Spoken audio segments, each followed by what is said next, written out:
வேந்தர் டிவியின் சார்பாக இது உங்கள் மேடை நிகழ்ச்சிக்கு வருகை தந்திருக்கின்ற புதுக்கோட்டையை சேர்ந்த உங்கள் அனைவரையும் வருக வருக வருக என்றார்.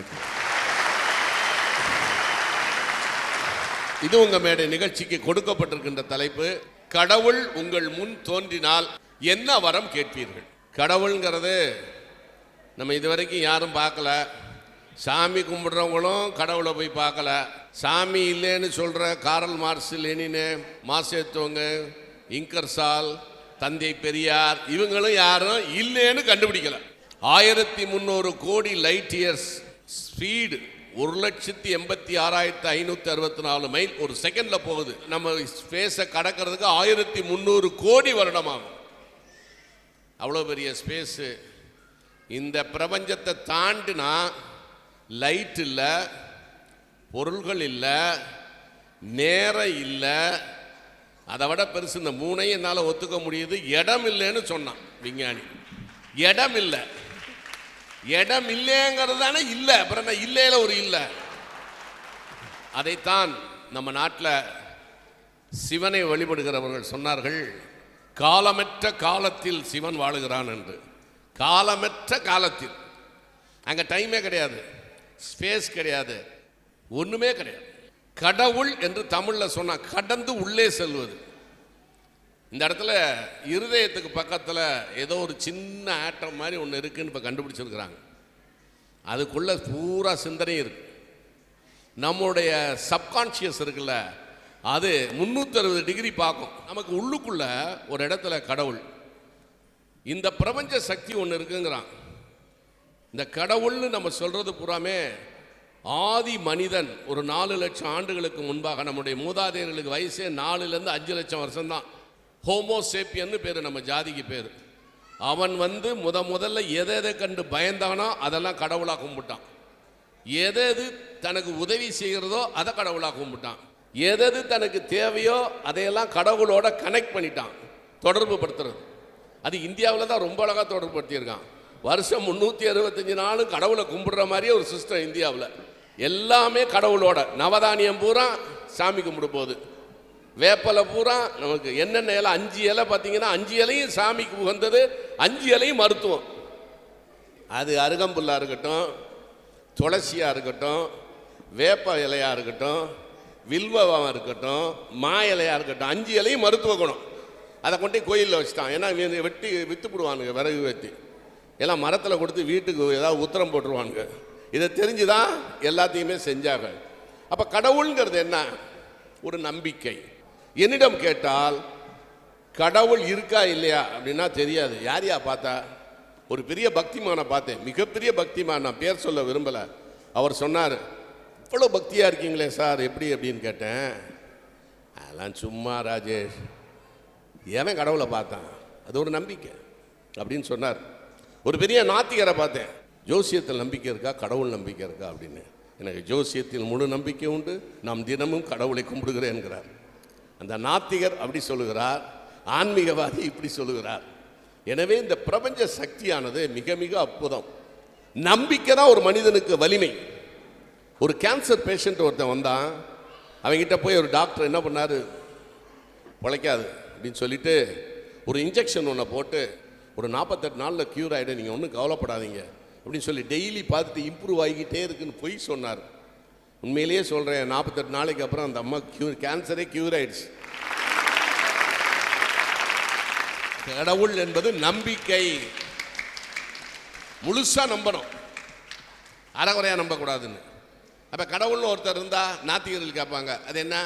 அழகாக ஒரு ஆளை ஜெமினி கணேசன் மாதிரி படைக்கிறது, ஒரு ஆளை ஒரு மாதிரி அசிங்கமாக படைக்கிறது, மாற்றுத்திறனாளிகளை ஏன் படைக்கிறாரு கடவுள் அப்படின்னா அது போன கர்மா, ஏதோ ஒன்று சாக்கு. ஒன்றுமே கிடையாது. எல்லாமே விஞ்ஞானபூர்வமாக எல்லாத்தையுமே ஒரு கண்டுபிடிச்சு அதை கடவுளோடு தொடர்பு படுத்தி இருக்கிறார்.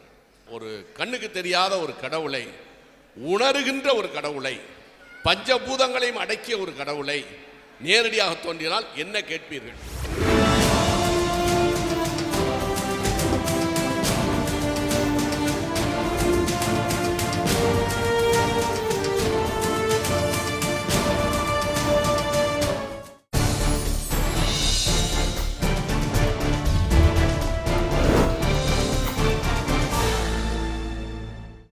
ஐயா கடவுள் என் முன்னாடி வந்து நின்னா என்னை நல்ல அரசியல்வாதி ஆக்குன்னு நான் வரம் கேட்பேன்.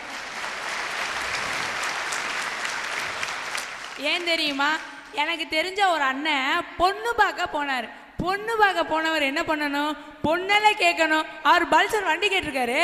பக்கத்தில் இருந்தவர் சொன்னாராம், ஏண்டா நாயே முதல்ல உனக்கு சைக்கிள் ஓட தெரியுமா அப்படின்னதுக்கு கொஞ்சம் கூட வெக்கப்படாம கக்கப்புக்கான்னு பல்ல காமிச்சிட்டு கத்துக்குவோம்ல அப்படின்னா. இந்த பொம்பளை புள்ள சொல்லுது, வண்டி ஓட்ட தெரியாதவன் பல்சர் கேட்டான்னா, எங்களுக்கு சைக்கிள் ஓட்ட தெரியல கத்துக்கிட்டான், பைக்கு ஓட்ட தெரியல கத்துக்கிட்டான், கார் ஓட்ட தெரியல கத்துக்கிட்டான். இந்த பொம்பளை பிள்ளைகளை அடக்கணும்னு கத்துக்கிறதுக்கு ஆசைப்படுறேன், கத்துக்கவே முடியலங்கய்யா. அதெல்லாம் எப்போதுமே முடியாது, இன்னுமே எல்லாம் அப்படித்தான். அதாவது சாலமோன் ஞானின்னு ஒருத்தர் இருந்தான், அவனை விட அறிவாளி யாருமே இல்லை. அவன் சொல்கிறான், 1000 பொம்பளைகளை நான் பார்த்துட்டேன்னா கல்யாணம் பண்ணல, அவ்வளோ தூரம் நான் ஆராய்ச்சி பண்ணேன், ஆனால் 1000 ஆம்பளை லட்சம் ஆம்பளை கூட நான் கண்டுபிடிச்சிட்றேன், என்னான்னு இந்த ஒரு பொம்பளையை கூட என்னால் கண்டுபிடிக்க முடியல. பெண்களை ஜெயிக்க முடியாது, அது சக்தி சிவம். அதனால தான் சிவபெருமான் சொன்னா உடம்புல பாதி எடுத்துக்கு ஆள விடு. இவங்க தான் எப்படின்னா, எங்க வீட்டுக்கு பக்கத்து வீட்டில் இருந்த ஒரு சின்ன பைய வீதியில் வெடிக்காம கிடந்த வெடியை எடுத்து ஒரு பேப்பரில் கொட்டி அவங்க வீட்டை அடுப்பாங்கரெல்லாம் வச்சுட்டான். அதை அவங்க அப்பா சால்டுப்புன்னு நினச்சி சாதத்தில் போட்டு சாப்பிட்டு வயிறு வந்து செத்து போனா மனுஷன். அதை கேள்விப்பட்ட அவங்க மனைவி ஒப்பாரி வைக்கிறா பாருங்க, ரம்ம ராவ அடிக்கையில வேகாத வயிறு, கோட்டர குதூகலமா அடிக்கையில வேகாத வயிறு, கட்டிங்க கபக்குன்னு அடிக்கையில வேகாத வயிறு, இப்படி உள்ள தூண்டு வெடிமருந்துல வந்து வச்சே. நான் அடுத்த லைன் தான் ஹைலைட்டே பாருங்க. போன வாரம் போயிருந்தா போஸ்ட்மேன் பணம் கொடுத்துருப்பேன், போற வண்டியில போயிருந்தா எல்ஏசிக்காரன் பணம் கொடுத்துருப்பேன், இப்படி இழிச்சாத்தனமா உள்ள தூண்டு வெடிமருந்துல போயிட்டிய ராசான்னா. இந்த பொம்பளை பிள்ளை ஒப்பாரி வைக்குது, இன்னைக்கு உள்ள பொம்பளை ஆளுகள்லாம் வீட்டுக்காரன் இறந்து போயிட்டா பொன் பொருள் புகழை தேடி வைக்கலையேன்னு தான் நினைக்கிறாங்க. வீட்டுக்காரன் இறந்து போயிட்டானேங்கிற கஷ்டத்துல ஒப்பாரி வைக்கல, ஐயா வீட்டுக்காரன் இறந்து போயிட்டானேன்னு இஷ்டத்துல தான் ஒப்பாரி வைக்கிறாங்க. ஆனா அந்த அண்ணன் உயிரோட இருக்கும்போது அவங்க ஒய்ஃபை எப்படி தெரியுமா பாத்துக்கினாரு? நலவனி பார்க்காத வாழக கடன் கேட்கும், சூரியனை பார்க்காத தலை சாய வழி கேட்கும், பூவணி பார்க்காத பெண்ணே ஒன்ன விலை பேசும், வெக்கத்துல சிரிக்காத குற்றாலம் பரிசம் போடும், ஏற்கழப்ப தூக்கி போனா மறுக்குள்ள கணக்கு, எத்தங்கட்டி இறக்க போனா நாத்து கட்டி பறிக்கிற. அப்படி ஒரு விவசாய குடும்பம். இப்பெல்லாம் சாஃப்ட்வேர் கம்பெனிக்கு வேலைக்கு போறேன், சட்டமன்றத்துக்கு வேலைக்கு போறேன், சரக்கு கடைக்கு வேலைக்கு போறேங்கிறது. எங்கே போனாலும் சாப்பிட்டுத்தானே போனோம். ஏற்ற முறைத்து நீர் பாய்ச்சி கலப்பை பிடித்து ஏரோட்டி வியர்வை சிந்த சிந்த கருது மறுப்பாய் மூடை மூடையாய் நெல்லும் அடிப்பாய். படியழக்க மட்டும் மறுவான் பண்ணையாளன் என்கின்ற முதலாளி, அவனிடம் கைகட்டி போவாய் விவசாயி என்னும் தொழிலாளி. பாமரனாய் பிறந்த பாவம் தேவக்கு தொட்டு கொள்ளும் ஊறுகாயா ஆகி போனாய். சோழ கூழ் தானையா உனக்கு சொர்க்கம், தை மாசம் மட்டுமே அரசு சொருக்கிட்டும். யாரை சொல்லி என்ன பயன் என்று விதிவிட்ட வழி என்று வீரநடை போடுகின்ற உழவனே நீ தான் சிறந்தவன். இந்த நிலைமைக்குலாம் என்ன காரணம் தெரியுமா? காலே இல்லாதவனை கபடிக்கு சேர்த்தது போல, கையே இல்லாதவன்ட்ட கத்தியை கொடுத்தது போல, களவாணி பயிலே காவலுக்கு நிப்பாட்டியது போல, அறிவே இல்லாதவங்கள்ட்ட இந்த அரசியலை கொடுத்தது. 3 நாட்டு தற்காப்பு கலை நிபுணர்களை கூப்பிட்டு உங்க நாட்டோட தற்காப்பு கலையை பத்தி சொல்லுங்கன்னாங்களாம். ஒருத்தன் சொன்னானா அடிச்சோன்னா திருப்பி அடிச்சிருவேன் நானா, இன்னொருத்தன் சொன்னானா எப்படி அடிச்சாலும் தடுத்துருவேன் நானா. அதுக்கு நம்மால் சொல்றான் பாருங்க, அடிக்கிறதும் வீழ்த்துறதும் ஓ நாட்டுக்கலை, அடிக்கணும்னு நினைக்கும் போதே வீழ்த்துறதான் ஏன் நாட்டுக்கலைன்னா அவன் தான் தமிழ். இன்னைக்கு பொண்ணுங்க நிம்மதியா ஷாப்பிங் போக முடியுதா? ஷாப்பிங் போய் அங்கே ஒரு பொட்டு வாங்க முடியுதா, பூ வாங்க முடியுதா, தோடு வாங்க முடியுதா, தொங்காட்டா வாங்க முடியுதா, லிப்ஸ்டிக் வாங்க முடியுதா, ஐலைனர் வாங்க முடியுதா, காஜல் வாங்க முடியுதா, மஸ்காரா வாங்க முடியுதா, நெல் பாலிஷ் வாங்க முடியுதா, வளையல் வாங்க முடியுதா, கொலுசு வாங்க முடியுதா? இம்புட்டு ஏன் முடி இல்லாதவனால ஒரு கொண்டை வாங்க முடியுதா? கொண்டை வரி போடலாம், தப்பு இல்லை. அதுக்குன்னு வரி வரியா போடக்கூடாது. இதையெல்லாம் மாற்றி அமைக்க தான் என்னை நல்ல அரசியல்வாதி ஆக்கு கடவுளேன்னு நான் கடவுள்கிட்ட வரேன் கேட்பேன். ஐயா, இந்த ஆட்டு மாட்டை கூட ஒன்றா சேர்த்து கட்டி போடலாம், ஆனால் இந்த மனுஷ பயல்களை ஒன்றா சேர்க்கவே முடியாது. ஏன் தெரியுமா? இப்படித்தான் ஊர் கோவில் கட்டுற விஷயமா சாயங்காலம் 4 மணிக்கு ஊர் கூட்டம் இருக்குது, எல்லாரும் வந்துருங்கன்னு ஆட்டோவில் மைக் செட் கட்டி சொன்னால் சாயங்காலம் அம்பலகாரர் மட்டும் வருவார். மற்றபடி ஒரு ஈக்காக்கா கூட இருக்காது. ஏன்னா அதெல்லாம் சாப்பிட்டு தூங்க போயிருக்கும். இருந்து பார்த்துட்டு நம்ம தலைவர், இதுக்கு மேலே நான் இருந்தேன்னா கோவணை கட்ட வழி இல்லாத ஊருக்கு தலப்பா கட்ட ஆசைப்படுறியாடான்னு என் பொண்டாட்டி என்னை கட்டையாலே அடிப்பான்னு பைய லண்டியனை தூக்கிட்டு போயிடுவார். இதெல்லாம் எப்படி தெரியுமா? அண்ணனுக்கு தம்பியை பிடிக்காது, தம்பிக்கு அண்ணனை பிடிக்காது, அக்காவுக்கு தங்கச்சி பிடிக்காது, தங்கச்சிக்கு அக்காவை பிடிக்காது, மாமனாருக்கு மருமகளை பிடிக்காது, மருமகளுக்கு மாமியாவை பிடிக்காது, பக்கத்து வீட்டுக்காரனுக்கு ஏற்ற வீட்டுக்காரனை பிடிக்காது, ஏற்ற வீட்டுக்காரனுக்கு பக்கத்து வீட்டுக்காரனை பிடிக்காது. நாட்டுக்காரங்கிட்டையும் ஒத்துமை இல்லை, இந்த வீட்டுக்காரங்கிட்டையும் ஒத்துமை இல்லை. இந்த மாதிரி நிலைமையில கடவுள் வந்து என் முன்னாடி நின்னார்னா நான் என்ன கேட்பேன் தெரியுமா? என்னைய ஒரு நல்ல அரசியல்வாதி ஆக்கு கடவுளேன்னு நான் வரேன் கேட்பேன்.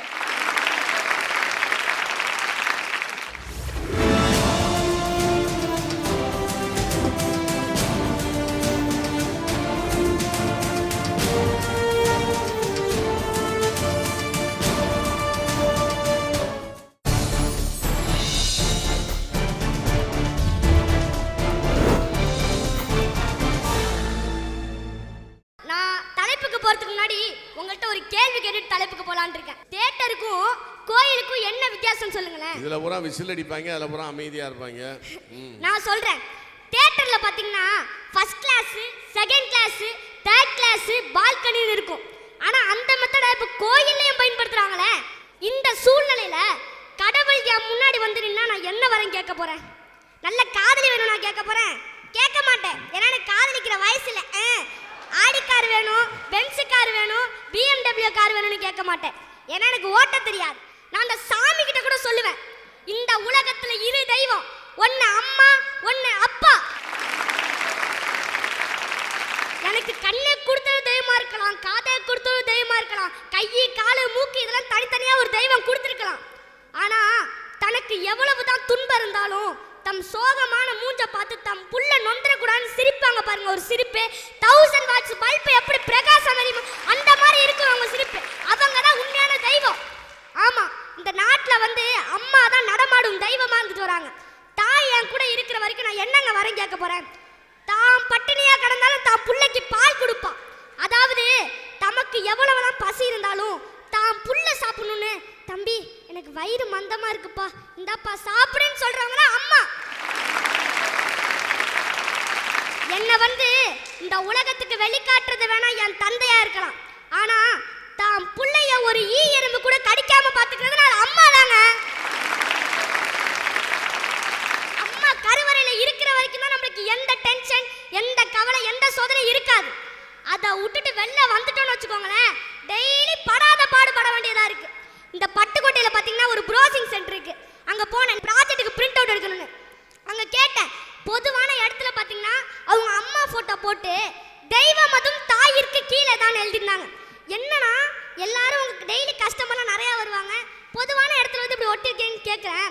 அதுக்கு அவங்க சொன்னாங்க, நான் சின்ன வயசுல ஒன்ன மாதிரி இருக்கிறப்ப என் அம்மா வந்து என்னை படிக்க சொல்லுவாங்க, ஹோம்ஒர்க் பண்ண சொல்லுவாங்க, இந்த மாதிரி படித்தாதான் எதிர்காலம் நல்லா இருக்குன்னு சொல்லுவாங்க. அப்போலாம் நான் கேட்கல, அந்த அருமை இப்போ எனக்கு தெரியல. என் தாய் இறந்த பின்னா அந்த அருமை எனக்கு தெரியுது. அதே மாதிரி என்னோட படித்தவங்க எல்லாரும் இப்போ வந்து சென்னையில் ஐடி கம்பெனி இந்த மாதிரி ஒர்க் பண்ணிட்டு இருக்காங்க. அப்போதான் எனக்கு அருமை தெரியுதுன்னு நம்ம சொன்னாங்க. இதுலேருந்து நம்மளுக்கு என்ன தெரியுது? நம்ம தாய் நம்ம கூட இருக்கிற வரைக்கும் தான் அவங்க அருமை தெரியாது. ஆனால் நம்ம தாய் எப்போ நம்ம விட்டு போனாங்களோ அப்போதாங்க நம்மளுக்கு அருமை தெரியும். கடவுளே, நீ எனக்கு எந்த கஷ்டத்தை வேணாலும் கொடு, எந்த கஷ்டத்தை வேணாலும் கொடு.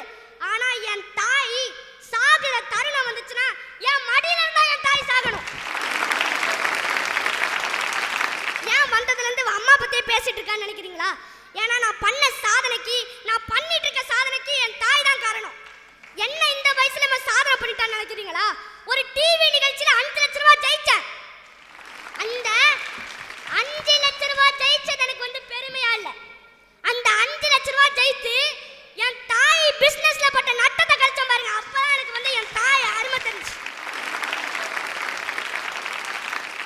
லட்சம் ஜெயிக்கும் போது என் தாய் முகத்துல இருந்துச்சு பாருங்க ஒரு சிரிப்பு. அந்த சிரிப்பு விலை கொடுத்து கூட வாங்க முடியாது. நானும் எல்லாரும் மாதிரி ஒரு சாதாரண பையன் தான்.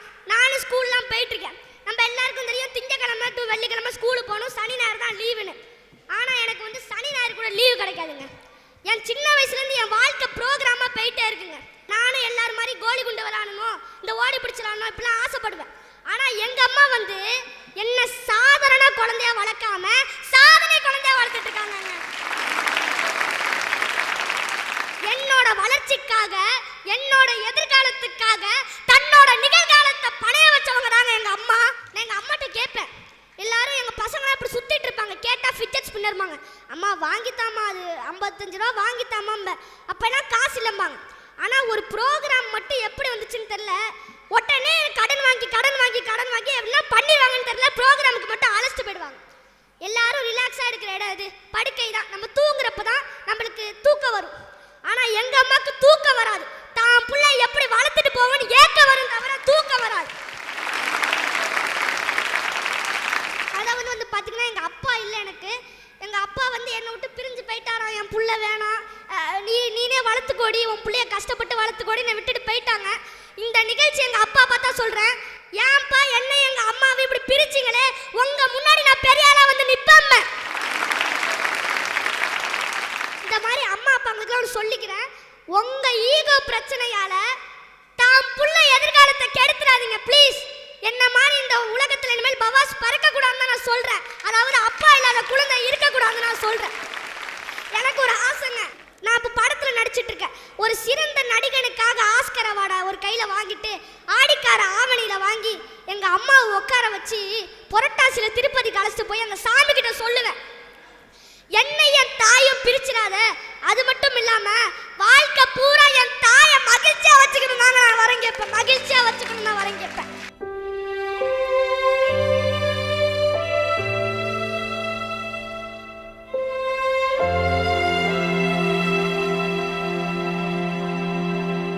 அவருடைய தாயார் மேடைக்கு வரவும்.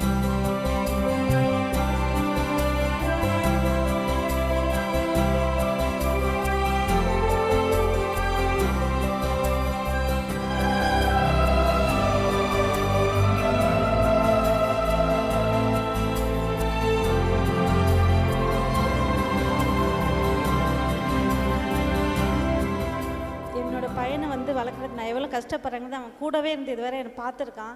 நான் என்னோடய பிஸ்னஸில் வந்து கடன் ஏற்பட்டு போச்சு. அதை வந்து என் பையன்கிட்ட சொல்லி ஒரு நாள் நான் வந்து சூசைட் பண்ணிக்க போகிறேன்டா, பாட்டி வீட்டில் இருறா, அவங்கள்ட்ட இருன்னு சொன்னப்போ அவன் சொன்னான், என்னை அந்த போட்டிக்கு அழைச்சிட்டு போம்மா, நான் உனக்கு ஜெயிச்சு காட்டுறேம்மா, நான் அந்த பணத்தை நான் உனக்கு வாங்கி தரேம்மா, அதை வச்சு நீ உன் கடன் அடையம்மா, எத்தனை பேர் இருந்தாலும் ஒன்றை மாதிரி எனக்கு வராதுன்னு சொல்லலாம். அதே மாதிரி அழைச்சிட்டு போனேன். என் பிள்ளை சொல்ல அப்பே கவர்ந்து பண்ணிட்டான். ஏன்னா அவ்வளோ ஒரு போராட்டத்துக்கு இடையில் 6 மாதம் இவனுக்கு என்னோடய பிஸ்னஸ் எல்லாத்தையும் விட்டுட்டு அங்கே போயிருந்தேன். அவன் என்ன சொன்னானோ அந்த சொல்ல இந்த வயசுலேயே வந்து கவர்ந்து பண்ணிட்டான். அதனால் நான் வந்து இவனை மகனாக அவங்க அப்பா போனதை பற்றியெல்லாம் நான் எந்த விதத்துலையும் கவலைப்படவே இல்லை. என் பிள்ளை பெரியாளாகி அவர் வந்து என் மகன் இவன் தான் சொல்லணுங்கிறதா என்னோட ஆசை. அது நிச்சயமாக என் பிள்ளை நிறைவேற்றுவான். அம்மாவை தெய்வமாக நினைச்ச எல்லா மனிதர்களுமே முன்னுக்கு வந்திருக்கிறாங்க. இந்த பையன் மிகப்பெரிய அளவில் முன்னுக்கு வருவான். இவ்வளவு பிரச்சனைகள், இவ்வளவு போராட்டங்களில் இந்த அம்மாவை வளர்க்குறாங்கன்னா இந்த அம்மாவை எப்படி பாராட்டுறதுன்னே எனக்கு தெரியல. வாழ்க்கை என்பது இப்போ ஒரு போராட்டம் எல்லாருக்கும். ஆனால் இந்த அம்மாவுக்கு போராட்டமே ஒரு வாழ்க்கையாக அமைந்து விட்டது. எனவே அப்படிப்பட்ட போராட்டத்தில் பையன் வந்து எப்படிப்பட்ட பையனை பெற்றிருக்காங்க பாருங்க. அவங்க சொல்லி வளர்த்ததான் இவன் இந்த அளவுக்கு மிகப்பெரிய ஆளாகி 5 லட்சம் ரூபா பரிசு பெறுற அளவுக்கு பெரிய ஆளாகிருக்கான். இன்னும் எதிர்காலத்தில் மிகப்பெரிய ஆளாகி மகிழ்ச்சி அடைங்க.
இது உங்க மேடை நிகழ்ச்சியை உங்கள் ஊரில் நடத்த வேண்டுமா?